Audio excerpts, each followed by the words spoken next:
institucional para desejar boas-vindas, né, aos ingressantes do programa e também aos nossos alunos de outras turmas que estão aqui presentes.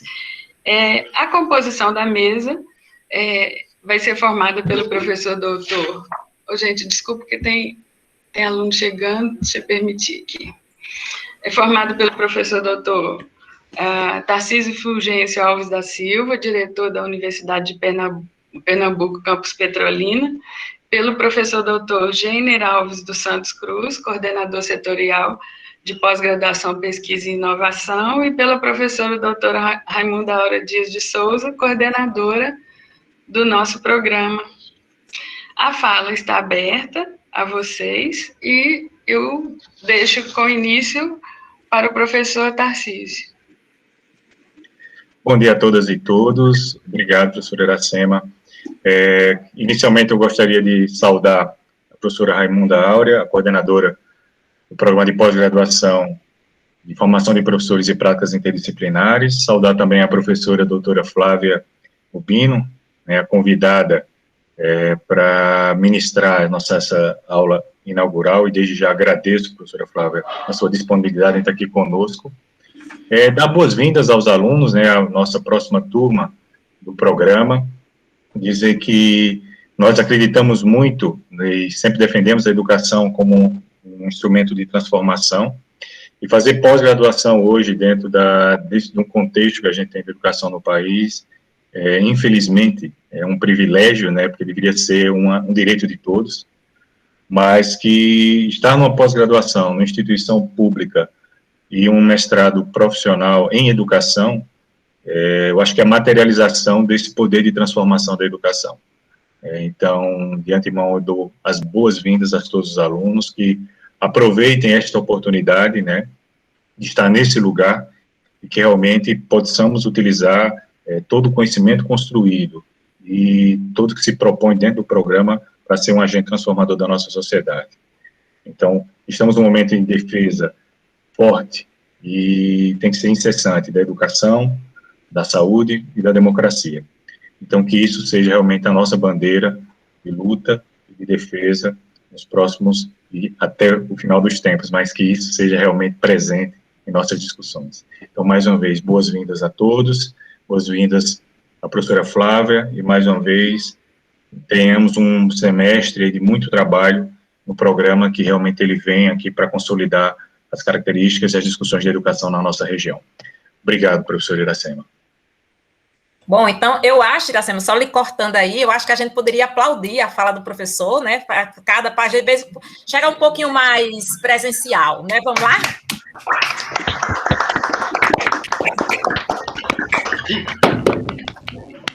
Muito bem, passamos para o professor Gêner. Bom dia a todas e todos. Primeiramente, gostaria de agradecer, né, a coordenação pelo convite, agradecer também a professora Flávia Werle por estar aqui presente conosco, né, nos prestigiando e proporcionando esse momento de discussão. Gostaria de dar boas-vindas a todos os ingressantes no programa, né, tendo em vista a fala do professor Tarcísio, eu comungo 100%, né, então não vou repetir, mas a gente deve sempre estar alerta, né, a esse reforço da defesa da educação e do privilégio, né, de que a gente está aqui hoje dentro desse programa, e parabenizar também, né, o programa por essa iniciativa, né, é muito importante nesses momentos. Não vou me prolongar muito, né, o professor Tarcísio já fez a fala 100% na minha visão, né, falou todos os pontos mais importantes que a gente tem que estar alerta hoje, então mais uma vez agradeço, né, tanto ao programa, reforço minhas boas-vindas a todos os que estão entrando agora no programa e agradeço mais uma vez a professora Flávia Werle. Obrigado.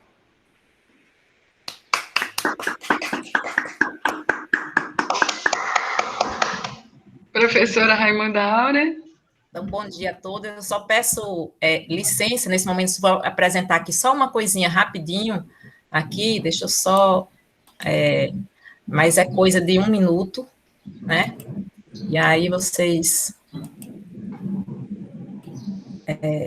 para a gente poder passar para a professora Flávia. Deixa eu só... Tá vendo aí, Iracema? Iracema? Tá chegando. Sim? Sim. Para mim tá abrindo agora, Pronto. abriu. Deixa eu só partilhar aqui a tela toda. Uhum.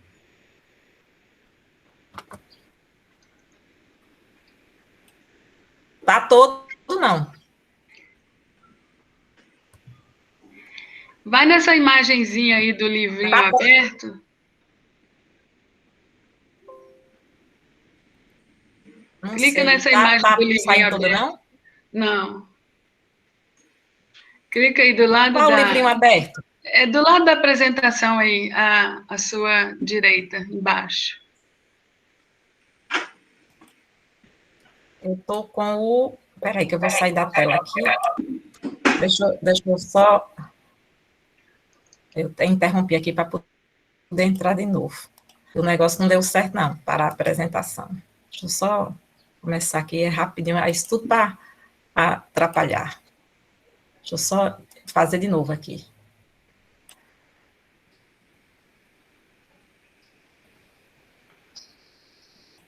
Tá vendo agora? Sim. Não tá partilhando toda. Identificou mas não aí? conseguindo partilhar Do toda lado aqui. do íconezinho de apresentação, tem tipo um livrinho assim com... É porque eu saio da tela. É porque eu estou saindo da tela. Entendeu? Aí eu não estou conseguindo. Bom dia, basta... Professora Áurea, basta apertar F5 que vai. F5. Eu já apertei. Também. Eu já apertei, não está indo, não. Não foi. Deixa eu só fechar aqui. Eu vou abrir ele de novo, porque eu acho que ele está aberto desde ontem. Também tem isso, né? Congelou. Provavelmente. Não, ele parou, né? Deixa eu só fechar ele aqui, que eu acho que... porque ele está aberto muito tempo, esse computador ontem, a gente, professora, estava com as matrículas nossas, encerraram sexta, para fazer lista, para poder cadastrar esses meninos, pense na loucura.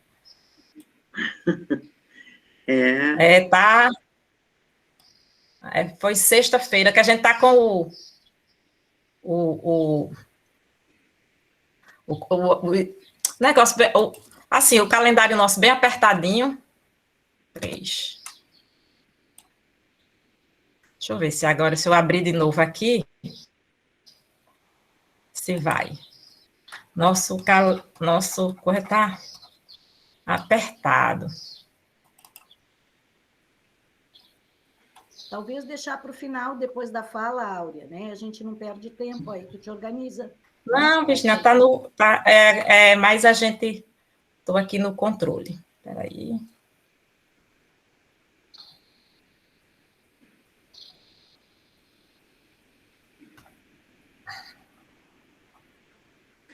Quando acontece isso e a gente está numa aula presencial, a gente chama um aluno que tenha mais desempenho e seja mais ágil na internet, no micro, e aí, por favor, me ajuda, help. O problema é que eu tinha já feito tudo aqui ontem, deixei aberto, mas se não for possível, porque também era só uma coisa de uns dados, mas era coisa ligeira.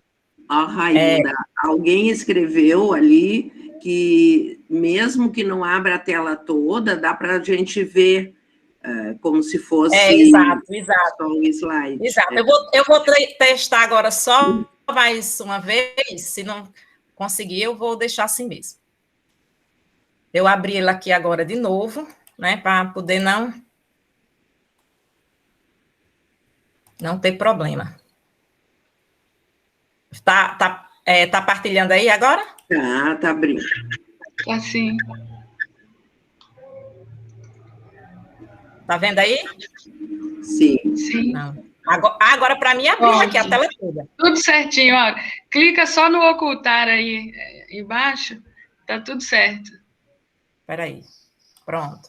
Isso. Então, só que é rapidinho, só porque eu queria, então, gente, bom dia, turma, bom dia os professores que estão aqui presentes, né, ao coordenador setorial, ao nosso diretor, que também é nosso professor, e aqui a nossa aula inaugural da turma 2021, a nossa 7ª turma, é com satisfação, a gente está sempre fazendo esses momentos de tornar esse primeiro dia significativo. Lógico que todo o processo é significativo, mas a gente sempre torna esse primeiro dia bastante significativo para dizer, esse é um programa preocupado com o processo formativo, de fato, embora os outros também sejam, mas nós nos preocupamos com o processo formativo. Então, agora, esse é só para apresentar, professora, aí a senhora também vai conhecer um pouco, e aí eu sei que quando tiver parar um pouco, quando parar essa pandemia, nós vamos trazê-la aqui, isso é um compromisso da minha gestão, certo? Essa é a nossa sala lá, nossa reunião do pleno, que ocorre todas as primeiras terça-feiras do mês, isso é regimental, então, que a gente delibera sobre todas as coisas do programa, então, essa é a nossa presencial, né, desde o ano passado que a gente está só fazendo online, mas essa é a nossa reunião do pleno, aqui são os nossos professores.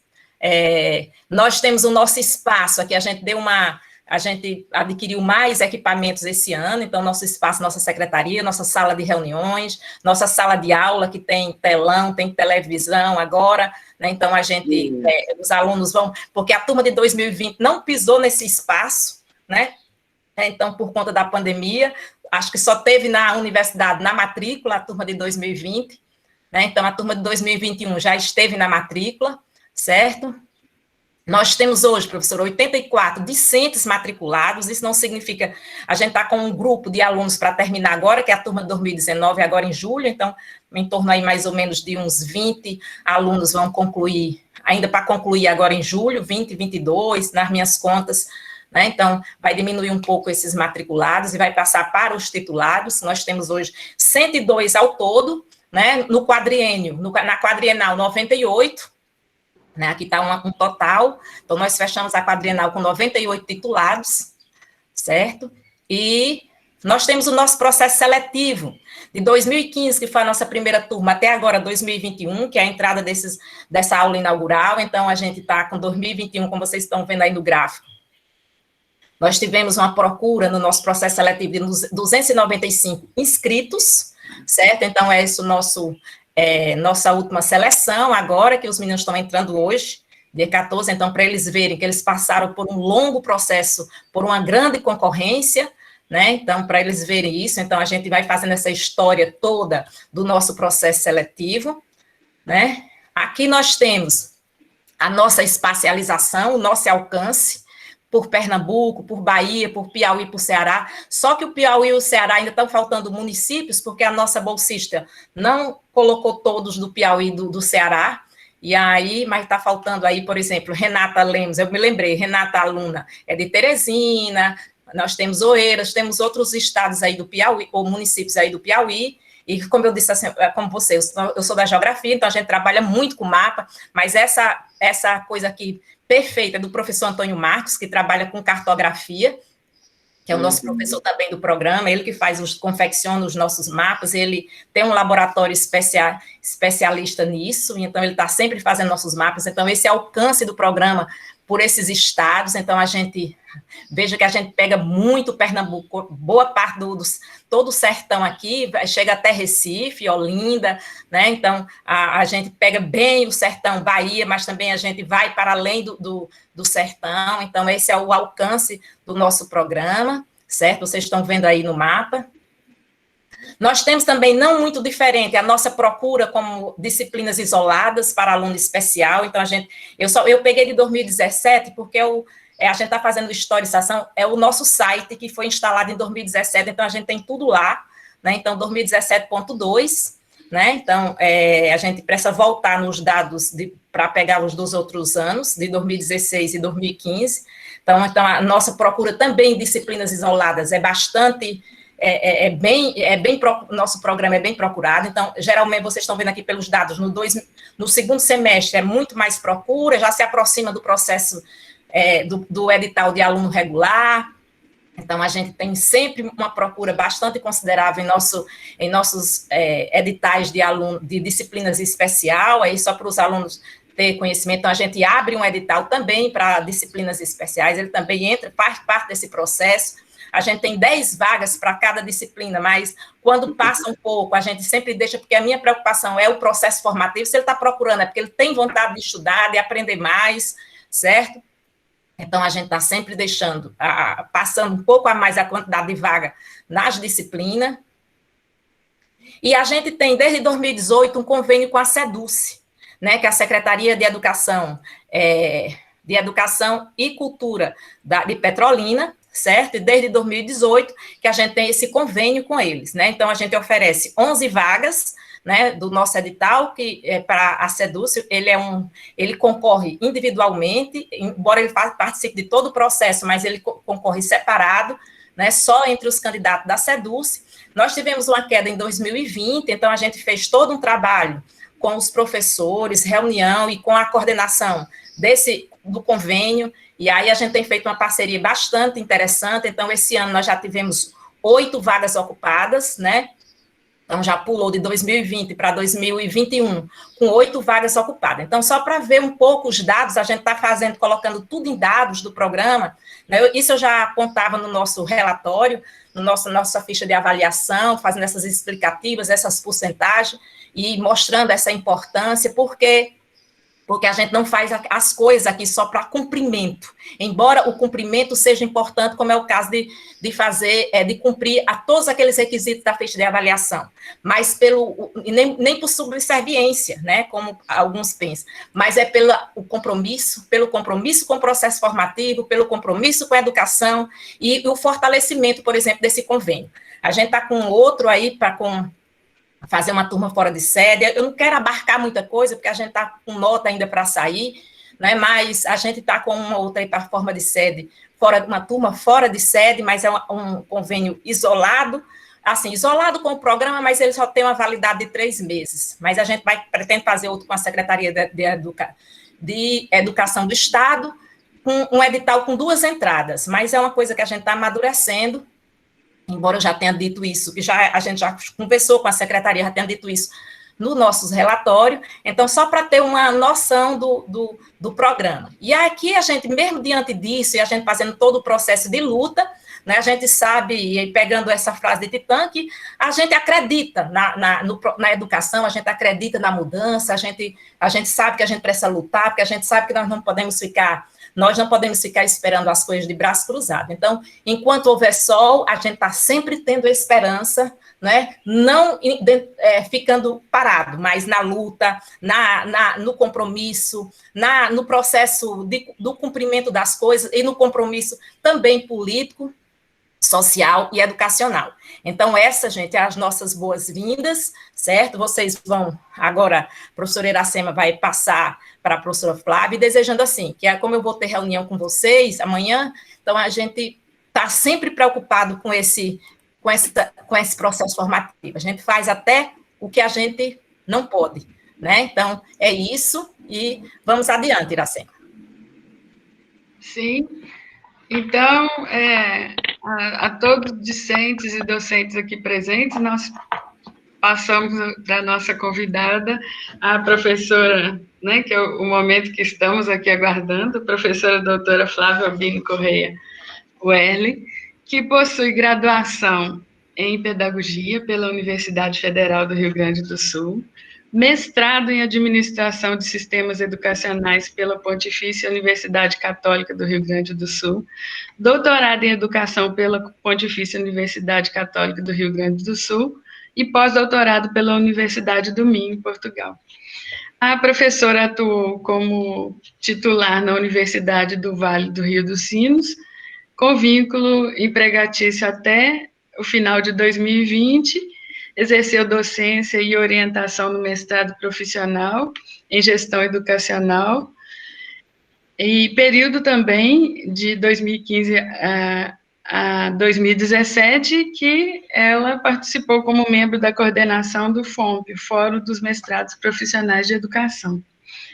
É pesquisadora e docente do Programa de Pós-Graduação em Educação, orientando no doutorado e no mestrado, é vice-presidente da Sociedade Brasileira de Educação Comparada, bolsista de produtividade em pesquisa do CNPq, exerce a função de coordenadora de programas profissionais da área de educação na CAPES, é membro efetivo da Sociedade Brasileira de História da Educação e da Associação Nacional de Política e Administração da Educação, participou do Comitê de Educação da CAPES como coordenadora das atividades de avaliação de livros no triênio de 2010 a 2012, participante também de avaliações trienais, APCN, de recursos, tem experiência na área de educação e atua nos temas de administração e gestão educacional, história da educação, história das instituições escolares, política e avaliação educacional, educação rural, vulnerabilidade social e escola pública.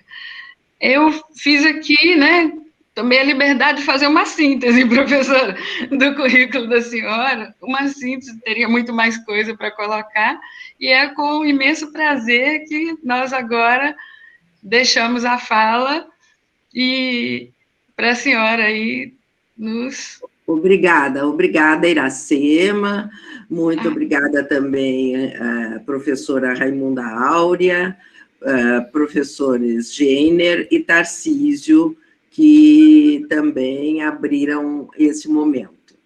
Eu agradeço o convite imensamente e gostaria de, pelo menos, anunciar alguns temas que eu trabalho de pesquisa, né?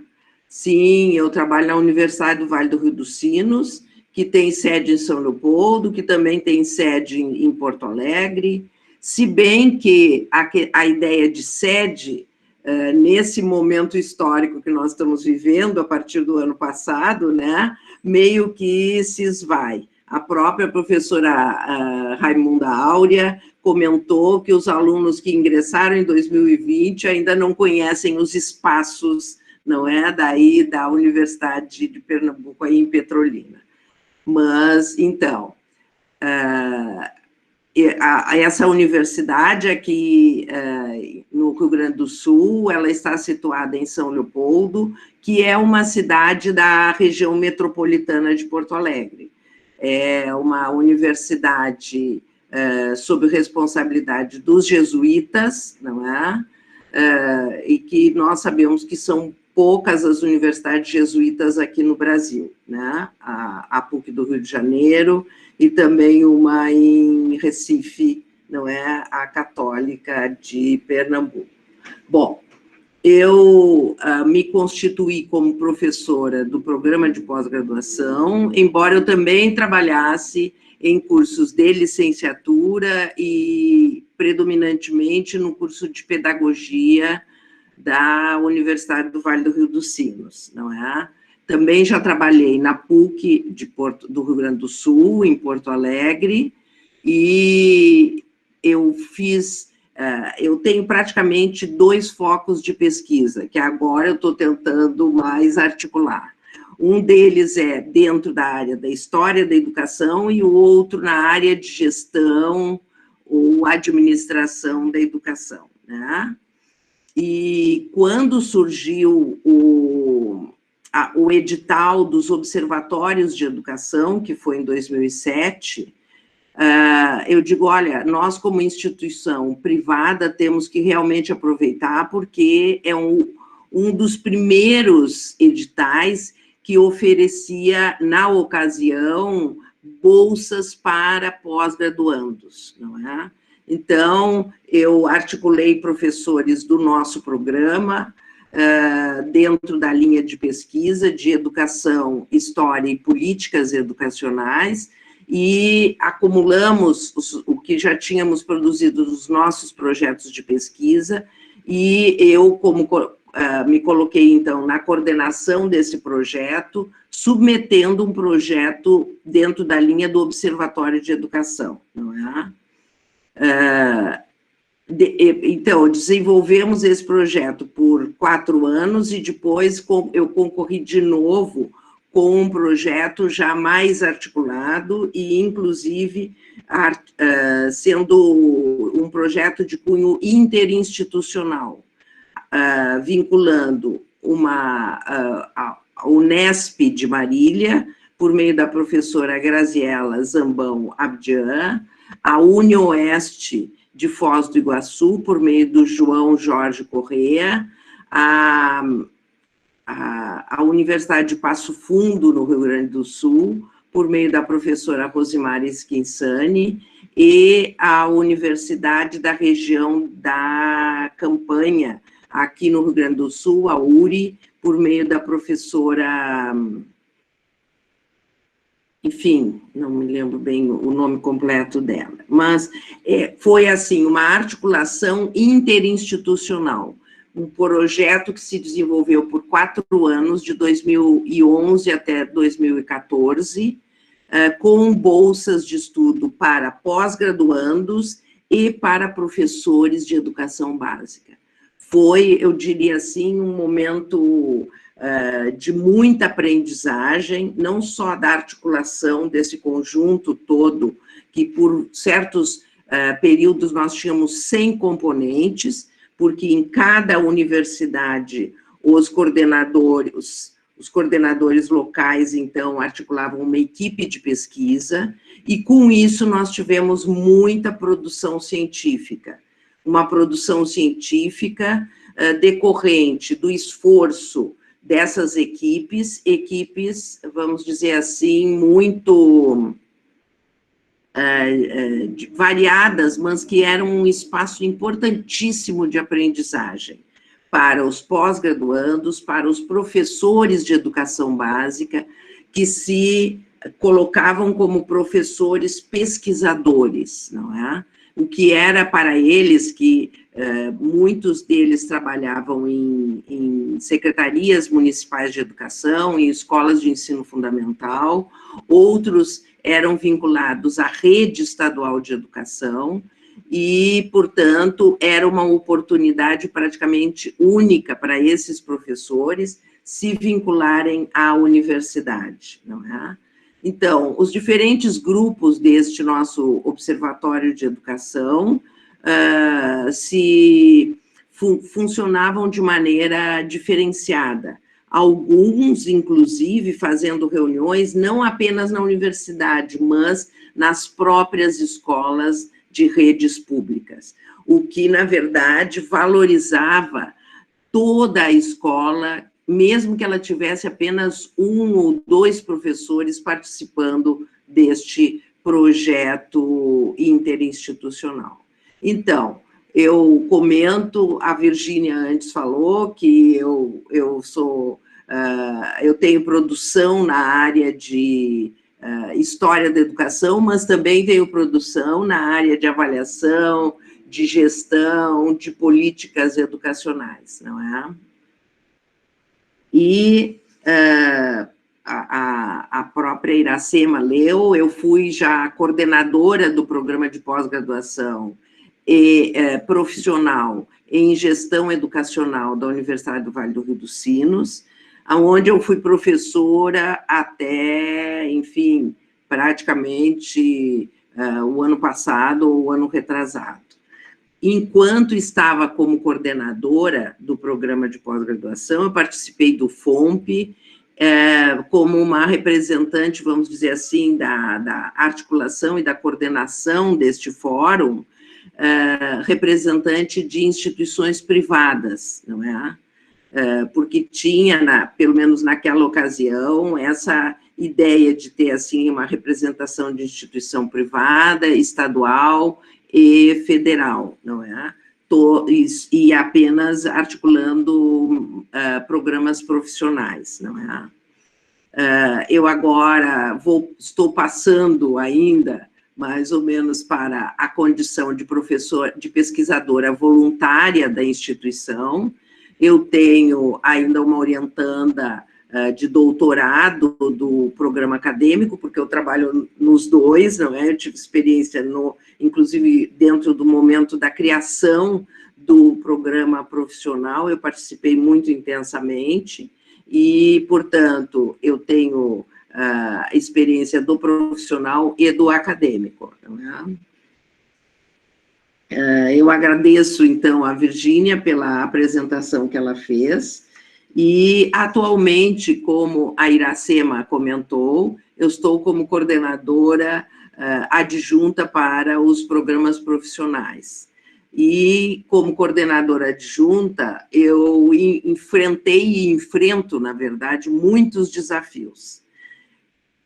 Um desafio de entrar num grupo pequeno, não é? Mas que já vem constituído de muito tempo, e que já tem alianças, que já se compreende de uma maneira, não apenas por palavras, mas de uma forma muito intensa. No caso, eu estou me referindo ao Ângelo Souza, que é o adjunto para os programas acadêmicos, e ao professor Robert Verheim, que é o coordenador geral da área de educação na CAPES, não é? A quem eu conheço já de longa data, não é? E cheguei já a participar em outras ocasiões, que ele foi coordenador também da área de educação na CAPES. Um outro desafio que eu vejo é a quantidade de cursos profissionais que nós temos hoje, não é? Quando eu participava, na época em que a professora Clarilza Prado era coordenadora, então, dessa área de educação na CAPES, nós tínhamos de 6 programas, 9 programas profissionais, mas agora nós temos 52, sendo 3 programas de doutorado. E por que eu digo que isso é um desafio? Porque, na verdade, muitos dos... eu não sei como é que é aqui, Raimunda, mas muitos dos professores que atuam nos programas profissionais são não apenas oriundos de uma formação de programas acadêmicos, doutorados e mestrados acadêmicos, mas são, vamos dizer assim, professores compartilhados, seja, eles atuam uma parte do seu tempo em programas acadêmicos e outra parte do seu tempo nos profissionais. Com isso, a carga de experiência dos programas acadêmicos, eu considero que seja muito forte. E, por isso, os programas profissionais têm que ter uma energia, têm que empregar um esforço e uma grande dedicação em construir vamos dizer assim, esta forma de funcionamento vinculada a essa ideia de profissionais. Ou seja, quem se candidata aos programas profissionais são pessoas que já têm uma certa experiência profissional, a qual serve também de embasamento nos processos de formação e que, de alguma maneira, vão ser objeto, vamos dizer assim, dos trabalhos de conclusão dos estudantes que se formam no nível de mestrado nos programas profissionais. E isso quer dizer, do meu ponto de vista, um grande desafio. Porque se nos programas acadêmicos nós estamos muito focados na área de concentração, e, portanto, o foco é acumular conhecimento dentro daquela área de concentração, não é? Nos programas acadêmicos, nós temos uma outra, vamos dizer assim, dinâmica, ou esta dimensão da profissionalidade dos nossos estudantes que não pode ser esquecida. Eu não estou dizendo com isto que acorram a programas profissionais estudantes ou candidatos, melhor dizendo, que não tenham experiência de escola, muitas vezes experiência de gestão, de escola, de sistema de ensino, enfim, experiências de educação em outros campos que não apenas dentro das escolas, mas em outros campos formativos. E isso eu considero um grande desafio. Por quê? Porque os programas de pós-graduação profissionais, eles têm que ter uma pesquisa orientada para a aplicação. vamos dizer, eles têm que considerar o espaço social, não é? Uma pesquisa que precisa questionar a maneira naturalizada como sempre se fez alguma coisa dentro do seu espaço profissional. Eles precisam questionar o senso comum, por vezes preconceitos, dogmatismos que estejam presentes no espaço profissional, não é? E, portanto, duvidar de algumas certezas que, por vezes, a gente incorpora em si e carrega para os seus diferentes espaços de vida, não é? Por outro lado, os programas profissionais, eles acentuam os produtos técnicos e tecnológicos, que, de alguma forma, são considerados atualmente nos acadêmicos, mas, vamos dizer assim, numa segunda, num outro nível, não é? Nos profissionais, esse conjunto de elementos, ou seja, pesquisas voltadas para aplicabilidade e produtos técnicos e tecnológicos, eles são efetivamente muito importantes e caracterizadores, eu diria assim, dos programas profissionais. É lógico que nos programas profissionais nós precisamos, sim, também ter produção científica, produção deste conhecimento vinculado ao espaço profissional, aos sistemas de ensino, às escolas e aos diferentes espaços educacionais que nós temos na sociedade. Nós temos também que disseminar esses produtos técnicos e tecnológicos que são aos quais os estudantes e os docentes dos programas profissionais estão vinculados e que precisa realmente ser socializado. E socializado de que forma? Publicando, não é? Publicando, e eu diria, predominantemente em periódicos. Periódicos qualificados pela área de educação, não é? Periódicos que, sim, estão num momento, eu diria, se diversificando bastante e aceitando como produtos de conhecimento sistematizado os relatos e as análises referentes a pesquisas de aplicação, a produtos técnicos e tecnológicos. Então, com isso, eu estou, de alguma maneira, afirmando que a produção científica é também um compromisso dos programas profissionais. E uma produção científica se faz em pós-graduação, articulando, não cada um sozinho, fazendo as suas conjecturas e refletindo a respeito das leituras realizadas, mas articulando um grupo de pesquisa, seja com colegas docentes da instituição, seja com estudantes que já estão no programa, os egressos do programa, os titulados, que aí em Petrolina já são muitos, 102, não é?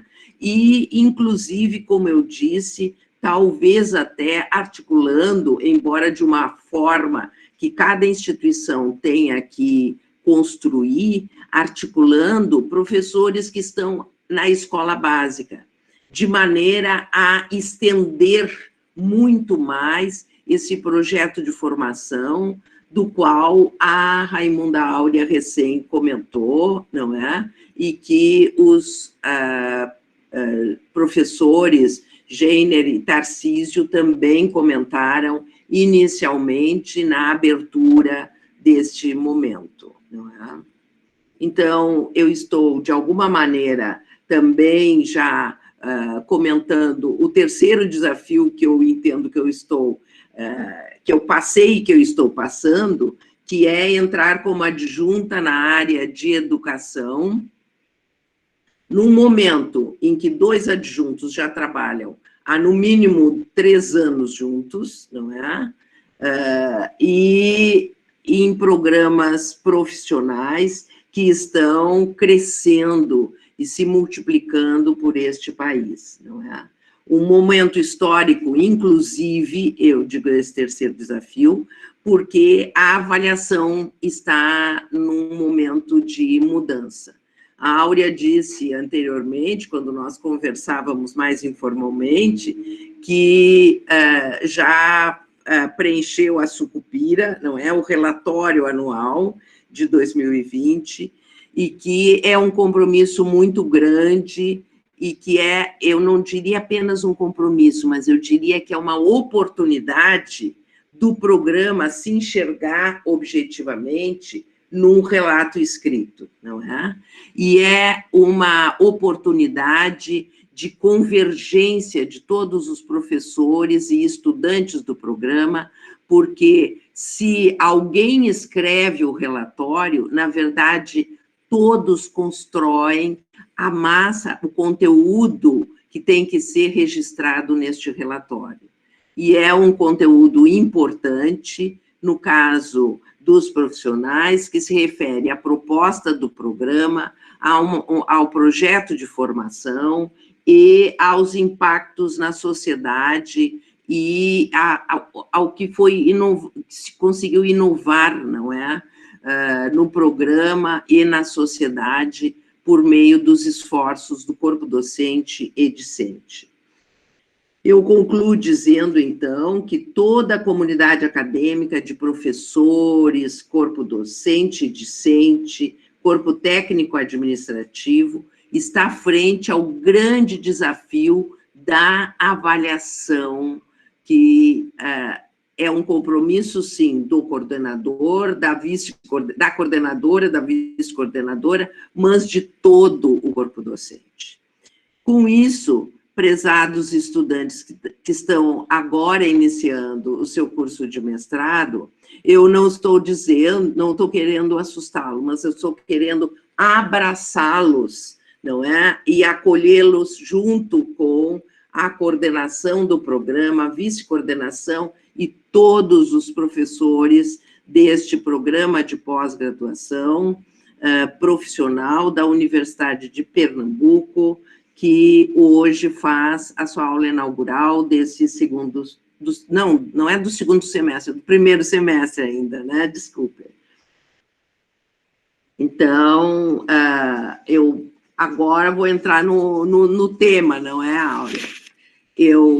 Usualmente, eu faria um PPT, não é? Mas, com essa nossa situação de, enfim, mediação pela web, eu não me atrevo a usar PPT. Então, vocês me desculpem, mas eu vou fazer uma explanação a respeito do tema que a Raimunda Áurea me propôs, educação como processo de formação humana, ética e política. É lógico que eu vou trabalhar também com o acúmulo que eu tenho de conhecimentos e eu trabalho, como eu disse anteriormente, nas áreas de política, gestão e história da educação, e não propriamente numa área de formação específica de professores, embora, lógico, eu me entendo como professora do programa de pós-graduação e como professora de licenciaturas e da pedagogia, como formadora de professores. Não é? Então, eu diria que falar de educação é falar de formação humana, não é? E falar de formação humana é também falar de formação ética, política, entrelaçados com dimensões afetiva e de convívio, de solidariedade, de participação num coletivo. Antes de discutir as dimensões da educação, eu diria que é preciso fazer antes um recorrido de como nós vemos o mundo de hoje, não é? Eu diria que o Brasil, todos nós sabemos, é um país extremamente desigual. há uma superelite e há um grande grupo social em diferentes níveis de pobreza, no desemprego, com falta de condições de moradia, de saúde, de vida e com grandes desigualdades regionais. Sabemos, sim, que a diferenciação social é histórica, ela não é de hoje. Ela atinge todas as áreas, social e econômica, e é persistente não só no Brasil, mas na América Latina. Ruth Moya, em capítulo de um livro organizado por Luiz Henrique Lopes, intitulado Interculturalidade, Educação e Cidadania, Perspectivas Latino-Americanas, da Plural Editores e publicado em La Paz, na Bolívia, em 2009, ela nos fala de homogeneidade imaginária na sociedade. Esse livro está disponível na web. E ela diz assim: as desigualdades de ordem econômica e social se legitimam a partir das ideologias de uma igualdade supraterrena, de uma igualdade supranatural. E com isso se cria um ideário de homogeneidade. Os seres podem ser portadores de humanidade, mas, ao mesmo tempo, serem iguais como seres sociais. Bom, esse artigo da Ruth Moya, que abre este livro, cujo título eu dei a vocês, eu considero absolutamente excelente. Ela é uma pessoa que fala da América Latina, da realidade de diferentes países na América Latina. Virgínia, eu me deparei predominantemente com esse livro do José Henrique Lopes por causa justamente do 3º Seminário de Educação Rural na América Latina, não é? Mas eu acho que são momentos que a gente tem na vida e que tem que agarrar e ler e estudar mais, no sentido de alargar a sua própria visão, né? Bom, então, esta professora, Ruth Moya, nos diz que este imaginário nos faz esquecer as desigualdades étnicas, de gênero e internas aos próprios países. Eu diria até internas aos nossos estados e às nossas cidades, não é? E talvez também desigualdades internas às nossas instituições, às nossas escolas e sistemas de ensino. E ela diz isso que acontece desde os tempos das elites coloniais.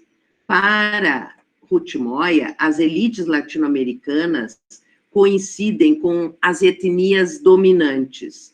São elites que se percebem como brancas, mas que nunca se percebem como étnicas. Ou seja, a branquitude passa a ser naturalizada. Não é considerada praticamente uma marca étnica. E no Brasil, eu acho que pouco se questiona acerca da legitimidade da representação das políticas dessas elites brancas, né? Naturalizadas, porque elas, de alguma maneira, acham que representam o todo. Por quê? Porque nós temos uma ideologia de homogeneização, né? A autora observa que na América Latina a dimensão jurídica e legal da cidadania se desenvolveu em muitos países, embora nem sempre os desenvolvimentos conceptuais, jurídicos e técnicos tenham uma correspondência com a realidade.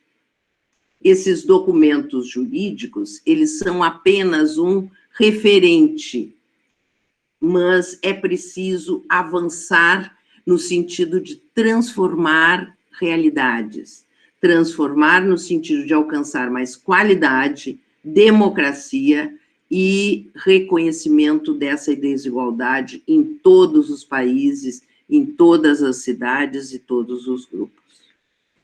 Vocês vão dizer assim, mas, meu Deus, essa professora lá do Rio Grande do Sul veio com o nome de uma autora que eu nunca ouvi falar. Eu vou só utilizar um momentinho, fazer um parênteses e falar de quem é Ruth Moya, né? É uma assessora internacional do projeto de educação maia bilíngue intercultural. Ela já trabalhou em alfabetização de adultos e em programas escolares de cursos primários bilíngues, Quechua, castelhano. Ademais, tem elaborado diversos materiais para crianças e professores de língua materna Quechua e realizou atividades na literatura oral em línguas equatorianas, Quechua, Secoia e Quaker. Então, é isso que eu comentei antes. Eu vejo que ela é uma pessoa realmente internacionalizada. E nós precisamos, efetivamente, de pessoas que falem de América Latina, e não apenas de Brasil, Colômbia, México, Argentina, Uruguai, ou seja, países como se fossem unidades, enclaves dentro de um espaço, dentro de um continente que não se reconhece em suas semelhanças, talvez, né? Aí eu perguntaria, e os sistemas de ensino? Eu diria que sim, os sistemas de ensino no Brasil, eles apresentam contextos de diversidade social e econômica, tal como a sociedade. Neles, cada vez mais, os professores, ou seja, nós, precisamos lidar com a diversidade multicultural, diferenças étnicas, de gênero, de classe, e agora a presença de imigrantes de outros países da América Latina, que chegam ao Brasil e em diferentes estados. Os sistemas de ensino, entretanto, eles não são capazes de conviverem bem com as diferenças. O diferente, às vezes, é discriminado.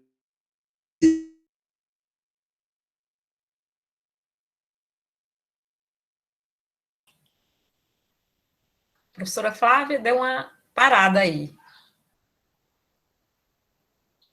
Acho que ela caiu. Caiu, Iracema? Congelou. Deixa eu ver se eu consigo falar com ela aqui no Zap. Acho que ela não deve estar percebendo.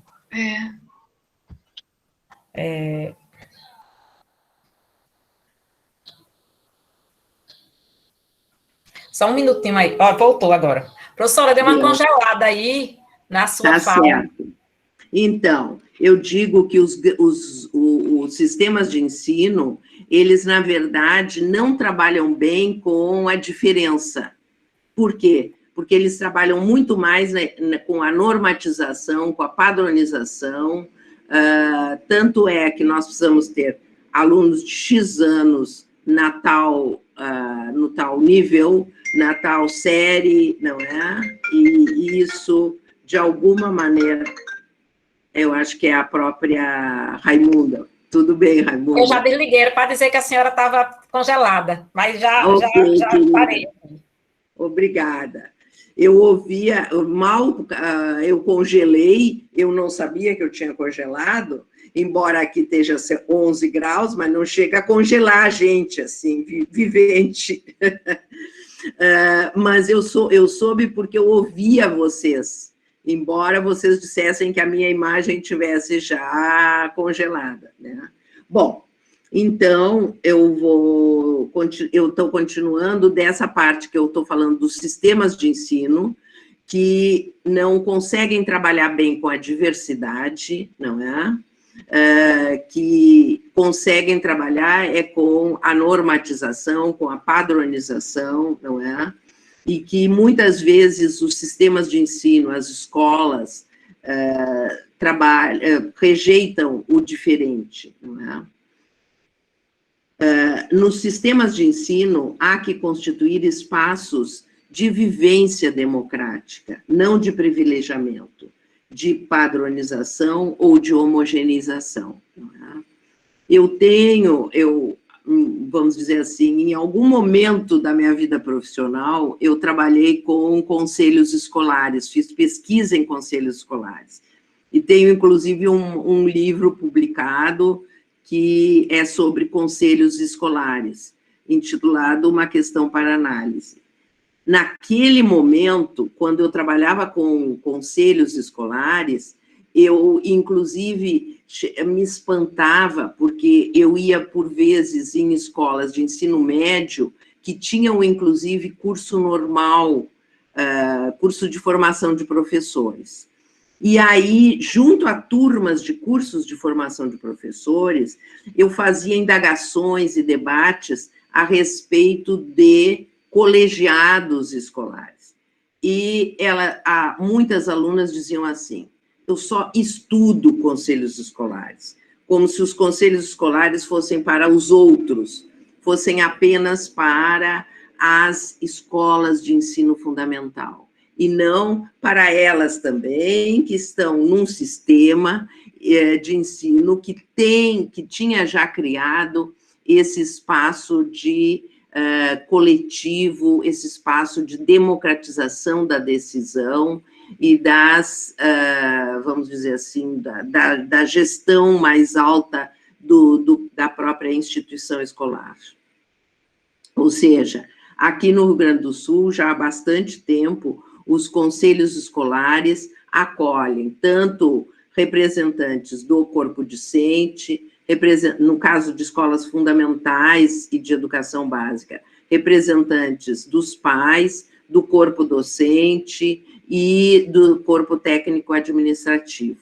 Entretanto, eu me espantava na medida em que aqueles que estavam se formando para serem professores apenas estudavam as normas do conselho para quando, então, eles fossem assumir dentro de uma escola de educação básica.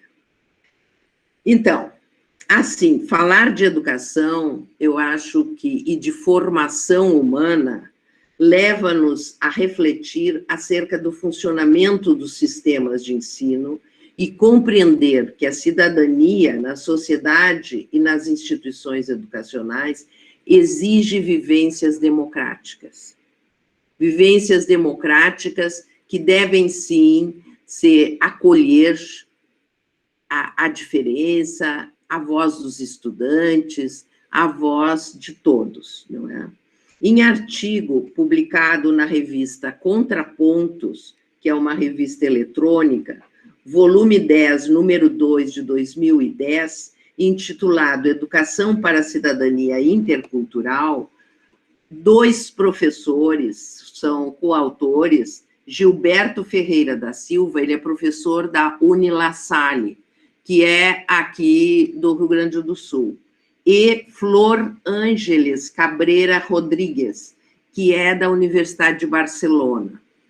Então, os 2 coautores debatem neste artigo o status multicultural das sociedades contemporâneas, ou seja, é alguma coisa que está presente na sociedade e que nós precisamos aprender ou desenvolver uma forma de contato e de interação com esta realidade multicultural.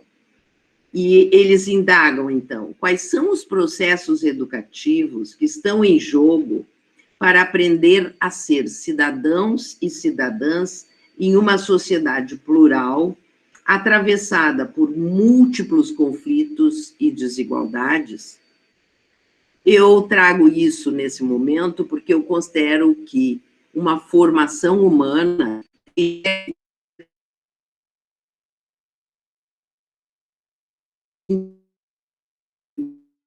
congelou de novo, mas dessa vez eu não vou ligar.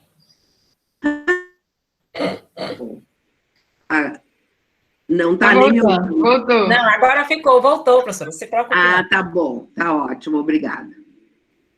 Então, talvez tenha aqui, eu vou passar esse meu papel para o outro lado, porque talvez seja a conexão, não é? Minha aqui. Então, eu acho que uma formação que se quer humana precisa desenvolver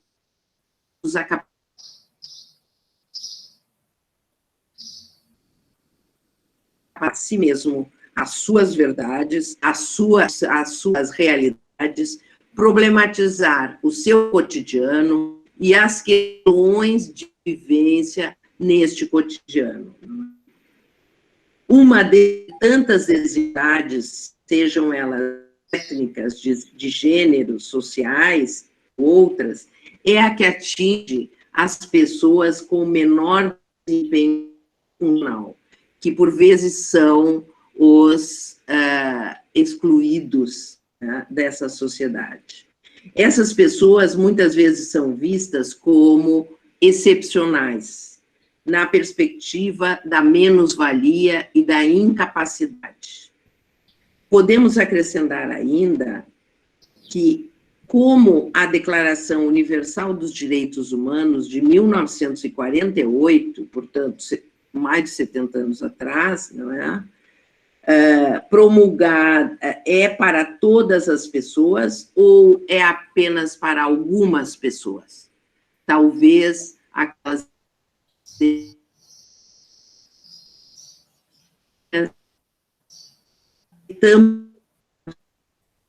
esses que, por vezes, são chamados de excepcionais. De novo eu caí? Alguém, por favor, me... Não. Mas tá assim, mas tá voltando rápido. Voltou, tá tudo ok agora. Tá bom, tá bom. Quanto às pessoas que sofrem discriminação pelo menor desempenho profissional, e é assim que eu chamo o que outros chamam de, entre aspas, excepcionais, não é?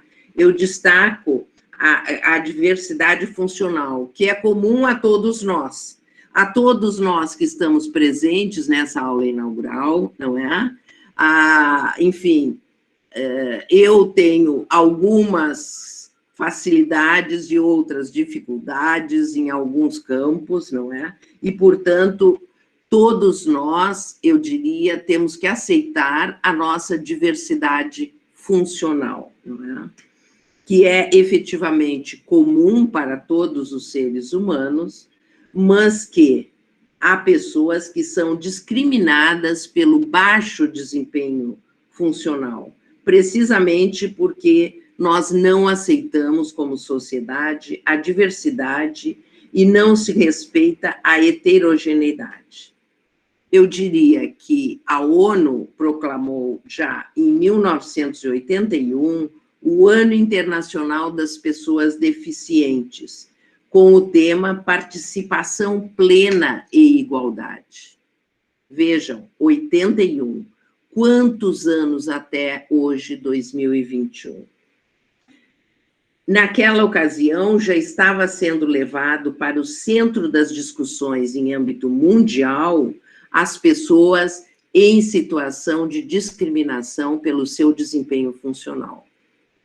Alguns anos depois, no Brasil, em 1989, se tratou da integração social e do apoio às pessoas em discriminação, sejam elas as pessoas em situação de discriminação pelo desempenho funcional, ou outros que não conseguiam usufruir dos seus direitos como qualquer outro cidadão, não conseguiam espaços de participação como os demais, por questões de acessibilidade ou por uma cultura fortemente discriminadora. Questões de cidadania, de direitos humanos e de desigualdade nos levam a questionar o quê? Cidadania para quem? Alguns são mais cidadãos do que outros? Os aparelhos do Estado alcançam e atendem igualmente a todos os cidadãos? Em que termos de educação, como essas questões se relacionam com educação de qualidade? Alguns têm acesso e podem usufruir de mais direitos do que outros? E eu ainda perguntaria, e os indígenas? E os grupos afrodescendentes? E os imigrantes? E as pessoas excluídas pelo seu desempenho funcional?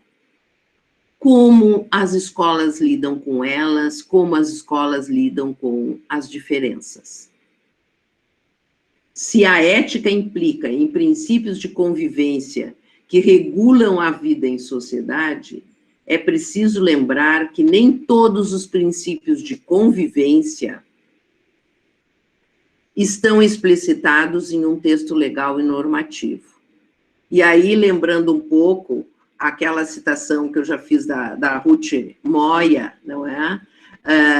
Não há, em muitos momentos, e dependendo do tema, não é suficiente a declaração num documento que, num determinado momento, se torna uma lei, uma legislação, uma norma. É preciso transformar a prática. Não é? Alguns esses documentos, entretanto, eles são muito importantes. E alguns desses documentos são tão relevantes como a Declaração Universal dos Direitos Humanos, que, embora tenha sido proclamada em 1948, não podemos esquecê-la. Bem como a Convenção da ONU sobre os Direitos das Pessoas com Deficiências, redigida em 2006, e os documentos decorrentes desta convenção, como, por exemplo, o protocolo facultativo, que vai ser simultaneamente adotado com a convenção por diferentes países. Eles são documentos que tratam de uma dimensão jurídica, mas aos quais nós temos necessariamente que prestar atenção, que nos focar e que conhecê-los profundamente, pois eles precisam ser metabolizados por nós, por nossas escolas e por nossos sistemas de ensino. E agora eu diria, falar em cada um de nós é também, de alguma maneira, apontar, acenar para as especificidades que cada um de nós temos, não é? É falar das possibilidades de entendimento de cada um, das formas que cada um de nós temos de processar as experiências.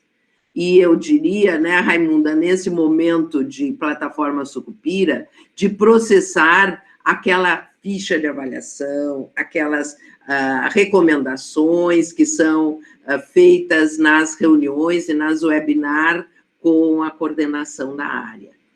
É preciso, quando falamos, portanto, em cada um de nós, é preciso pensar que cada um de nós tem a sua forma de entender, de processar e de rearticular, ressignificar essas normas documentais. E, portanto, não podemos perder a visão de cada um dos indivíduos, sejam indígenas, sejam afrodescendentes, sejam daquele grupo de menor desempenho funcional ou também chamados de excepcionais. O entendimento é que nos faz agir e participar da transformação de algumas das ações que são vigentes, praticadas e até prevalentes dentro da sociedade. Nós constituímos redes na sociedade e precisamos investir nosso conhecimento e nosso pensamento reflexivo e crítico para avançar além das propostas de integração social, na qual o sujeito em situação de discriminação pelo baixo desempenho funcional, ele é que tem que se adaptar às normas gerais. Não. Nós temos que ver a situação de uma outra forma, não é? Numa outra face, qual seja olhar para este indivíduo com baixo desempenho funcional como um indivíduo de direitos, como um indivíduo que tem a sua opinião, que pode efetivamente contribuir para esta proposta que nós queremos de democratização da educação e da sociedade. Ele não, os indivíduos que têm baixo desempenho funcional, eles não podem ser aceitos apenas no momento em que eles é que se adaptam à norma, mas é o sistema de ensino, é a escola que tem que se ajustar, que tem que se adaptar e que tem que acolher esses estudantes. Não é? Depois da Declaração Mundial da Educação para Todos, a Conferência de Jomtien, 1990, e da Conferência Mundial de Educação Especial, ocorrida em Salamanca, em 94, o Brasil criou um espaço de atendimento especializado desses sujeitos dentro da escola regular, sem, entretanto, ainda considerar a possibilidade de uma escola para a diversidade, para o múltiplo, o diverso, o diferente. A Lei 93/94, de 1996, também proclamou o atendimento educacional especializado gratuito aos estudantes com necessidades especiais, preferencialmente na rede regular. No contexto brasileiro, entretanto, não se pensava na época em reorganizar o sistema de ensino, em transformar o ambiente de discriminação prevalente na sociedade, no sistema educacional. Somente se criava um espaço para as pessoas com necessidades especiais serem recebidas dentro da escola regular. Portanto, em alguns documentos, de alguma maneira, há referentes a uma consciência política e ética para as práticas de relacionamento, para as práticas docentes, para as práticas educacionais. Entretanto, sabemos que cada país, cada estado, cada sistema de ensino, e eu diria, cada escola e cada pessoa ressignifica o conteúdo dos documentos globais em tempos e contextos diferentes daqueles em que esses documentos de política foram produzidos. Mesmo considerando a variedade de entendimentos e de possibilidades de ressignificação de cada local, de preceitos éticos expressos naquela legislação, ou enfim, documentos que indicam princípios de convivência para regular a vida em sociedade, há que empreender um esforço constante, continuado, de promover, proteger e assegurar a dignidade, os direitos humanos e as liberdades fundamentais para todas as pessoas. Eu, se me derem licença, não sei se eu estou avançando demais no tempo, Raimunda, eu gostaria de dar um exemplo de uma pesquisa que recentemente eu fiz numa escola de uma cidade próxima aqui à capital, a Porto Alegre, numa escola da região metropolitana, portanto, de Porto Alegre. Uma escola estadual indígena que atende uma aldeia guarani. Nós sabemos que, enfim, os grupos indígenas brasileiros foram praticamente dizimados, né? Aqui no Rio Grande do Sul, há algumas escolas que atendem especificamente essas aldeias indígenas. Essa escola estadual indígena, ela tem desde a pré-escola até o ensino médio. E, enfim, ela tem um diretor e uma vice-diretora que são não indígenas, não é? Mas, ao lado deles, tem um diretor e um vice-diretor que são indígenas. E há uma constante inter-relação entre esse grupo indígena e não indígena que se responsabilizam pela gestão da escola. E isso tem tudo a ver com o entendimento, o significado que os guaranis dão para o que seja educação. Eles entendem que a escola é importante, mas a educação não se faz apenas na escola. Se há, por exemplo, um enterro, se há uma outra situação dentro da comunidade, os estudantes também têm que participar. Por quê? Porque este é um momento de aprendizagem, não é? Então, eu entendo que sim, é possível, e não sem esforço de ambas as partes, não é? Atender à diversidade dentro dos sistemas regulares de educação, não é? Eu diria que o modelo social de inclusão plena, não é? De pessoas com necessidades especiais, implica em se modificar o contexto social e não apenas o contexto da educação. Ou seja, é preciso ter toda uma cultura de acolhimento ao diverso, ao diferente, na sociedade como um todo. Temos que divulgar e incorporar a ideia de tomada de consciência e reconhecer a importância da acessibilidade aos meios físico, social, econômico e cultural, à saúde, à educação e à informação, o que implicará em contar com as valiosas contribuições das pessoas com deficiência ou pessoas que têm culturas diferentes, não é? Para o bem-estar comum e a diversidade das comunidades. O modelo social não é aquele que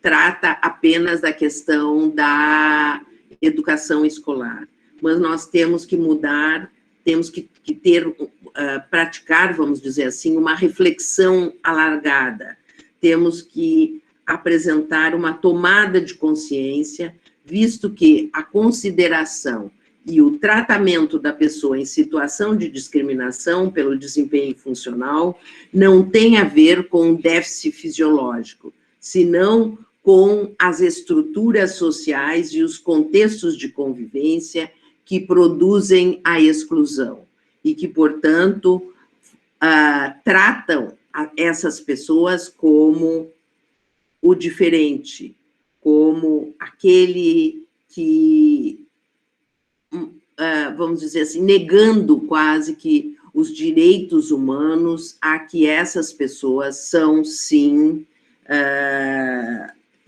capazes de, enfim, precisam, na verdade, terem reconhecidos.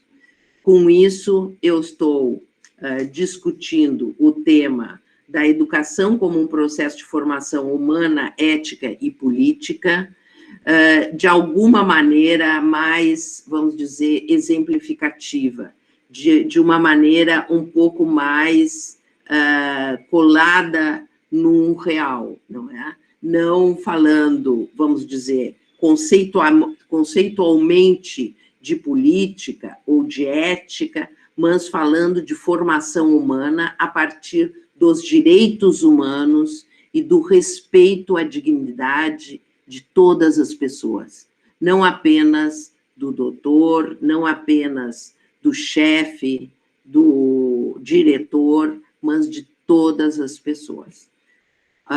Raimunda, Iracema, todos vocês que tiveram a paciência de me escutar, muito obrigada, agradeço imensamente o convite e fiquei feliz de conhecê-los.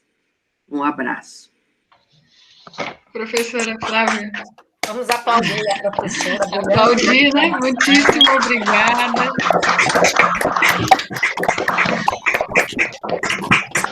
Foi muito importante esse momento, a sua fala, né?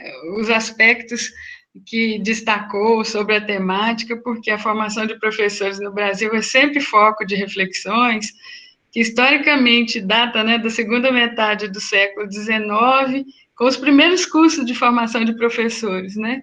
Corroborando com a forma com que se apresenta a preocupação constante em relação ao conhecimento adquirido e a pouca atenção à formação ética e política dos docentes. Então, a professora nos apresenta mais elementos para essa reflexão, né? E, com certeza, esses elementos, né, vão permear as reflexões e as discussões que faremos, né, durante as disciplinas. Então, professora Flávia Erle, nosso muito obrigada. Foi um prazer ouvi-la, foi um prazer ter a oportunidade de pensar em tantos elementos. Eu também sou fã da Ruth Moya, então eu fiquei muito feliz com esse foco que foi dado para a sua palestra. Muitíssimo obrigada. Tenha um bom dia, uma boa semana. Obrigada. Obrigada a ti, Iracema, obrigada a Raimunda pelo convite, obrigada a Tarcísio e Geiner pela apresentação deste momento, não é? E fico à disposição para outras ocasiões. Obrigada a todos, tenham um bom dia. E queridos estudantes que estão iniciando agora o programa de pós-graduação em formação de professores e práticas... Interdisciplinares. Isto.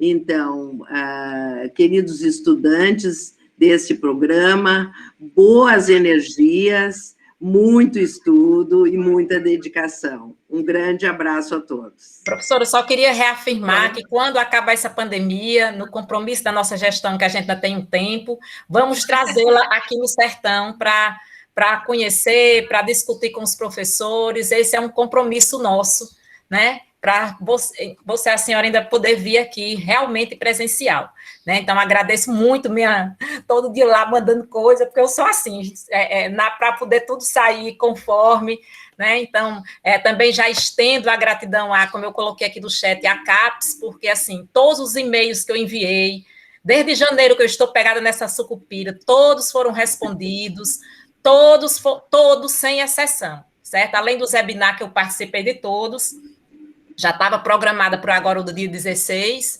né? Então, assim, já estendo o meu agradecimento também à coordenação, né? Porque eles foram, assim, muito